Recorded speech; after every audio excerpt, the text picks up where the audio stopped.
Hello, good morning guys. Just come back from my garden at ito, masaya akong pakita muli sa inyo ang aking hinarbest naming gulay. Very fresh from the farm. Saglit lang po.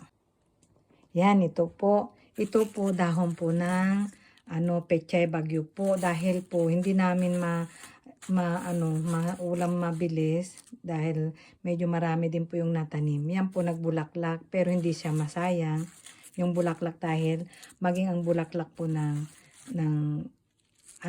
pechay bagyo or long cabbage nakakain po. Tapos ito po yung isang klase po ng gulay, nagbubulaklak na rin po siya kasi hindi po nakukuha agad.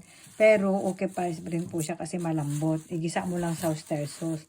Kahit ito, igisa mo rin dan sa oyster sauce. Masarap na. Okay, lagyan mo ng baboy with oyster sauce. Masarap na po siya, guys. Tapos ito, may green peas na nakuha. Yung iba nga na hindi nakita yan. Nahinog na. Nasa ilalim. Natakpan yan. Ano po ang blessing. Sabi nga, pag may itinanim, may anihin at may ulam na presko, na organic, walang fertilizer. Yan po guys. Salamat.